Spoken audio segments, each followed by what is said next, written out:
Fumacon 2024. Here we come. So I've been attending anime conventions for the past 3 to 4 years, but this year I got a media pass to Fumacon 2024, which got me access to certain things that the public didn't, but I'll let you know about that later. Let's get into it. So since we're utilizing the entire second floor, we have different workshops and panels in each of the spaces. Burimi is being occupied by Bad Monkey Merch, who is one of the event sponsors. In that room, you can play console games and traditional arcade games. Now the honor room, which is the Sokobi room, that is going to have one VIP inclusive workshop, which is the Sword Pop Craftsmanship workshop, a fan favorite from last year's event. We also have the crochet workshop, which is a free workshop sponsored by the Brazilian Embassy's IGR. Movie showings, which are Monster House, and Ponyo will be in that room. The Demara room is going to have the drawer panel, which is actually started, which already started. It started? Yeah. This usually has a sensor at the bottom here that's interchangeable. So the sensor here would be like more spectral sensor. This is so cool. It's not that bad. You think you could lift me? So what she didn't get to mention is that there were also tea making, calligraphy class, sword play. Yo, I'm not gonna list all of them. I'll just put the guide on the screen and you guys could pause and check it out. Yo, they had so much happening at Fumacon this year. Like, even when they had the KFC bucket challenge, at the same time, they were having a sword making class. And I had to decide which one I'ma watch between the two. And obviously I stayed for the KFC bucket challenge, which was a lot of fun. What I do admire, and I am, I always give them praise for, is that every year they have seating available in the main hall, which is a big W.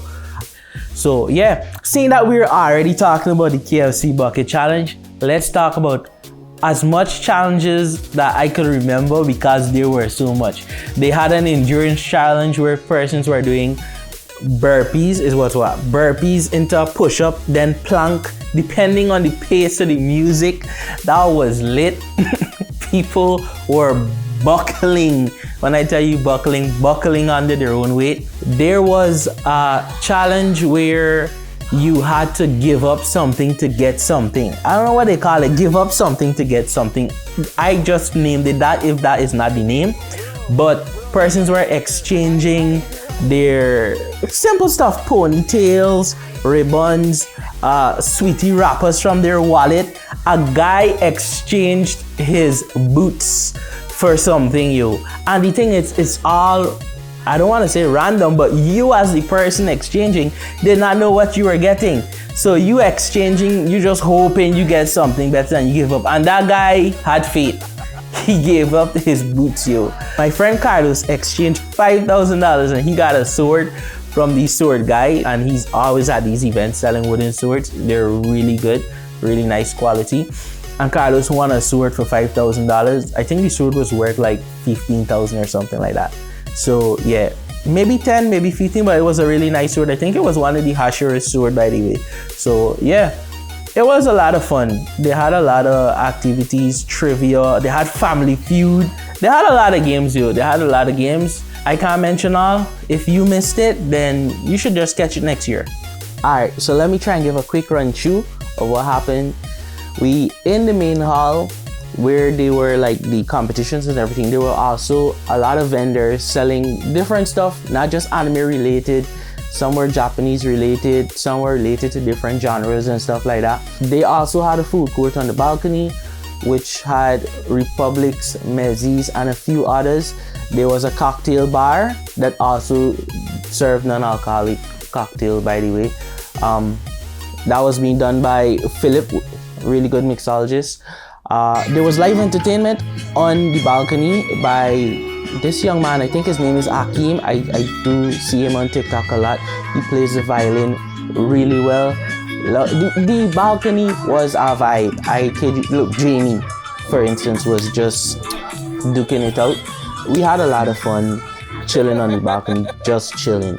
So yeah, there was the children cosplay competition. They had the duo cosplay competition as well. Alright, so let me slow down here because now we have the individual cosplay competition, and before I get into that, I need to mention that the Media Pass gained me access to the pre-judging session that happened the night before, which was really smart because on the day you might not get to get up and check the cosplay, see how it was built in terms of build quality, materials made, and all these different things. But all of that was done the night before. There were scorings and stuff like that from the night before, and on the day was basically to see how they present their stuff to the audience and how they do it, how they did their role play and all these different things. So I believe that the judging was fair and spot on in terms of the whole process of pre-judging and judging on the day.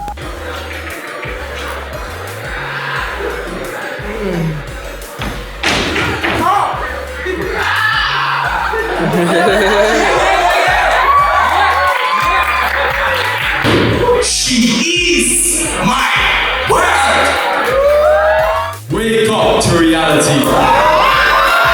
Nothing ever goes as planned. Almighty push. I'll give it a 4.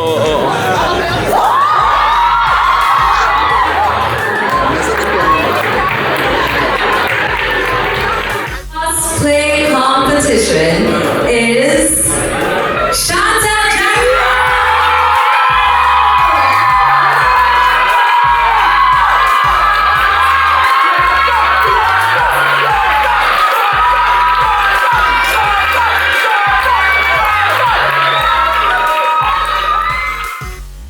Later down in the evening, there was also the original cosplay competition where 3 contestants that came up with like original design that wasn't based on an anime or any genre. It was just their design out to their head, I guess. And that was the last cosplay competition. And after that, they had the viewing of the documentary for Fumacon's Road to the Caribbean cosplay competition that they brought second in. And while that was showing, they also finished off with their karaoke competition. Need somebody to love. Need somebody to love. Living your fins, you don't get too far. Legs are required for jumping, dancing. Okay, so I have one major gripe about the cosplay conventions that we've had this year, and that is the cosplay. Hear me out. I feel like as much as there's always a good showing of people supporting these events, I think that we need to have more people that are willing to come out in cosplay. It's a community. We love all these different genres. Let's showcase what we love. This is the dweebs. This is the nerds. Call it whatever you like. These are the people that love these things. Let's embrace it, you know? So this is what I would like to see for next year.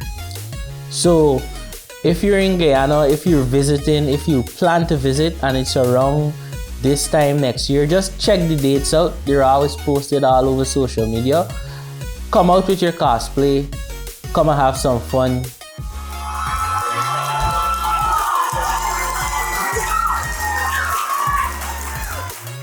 This is Guyana, our country, our home.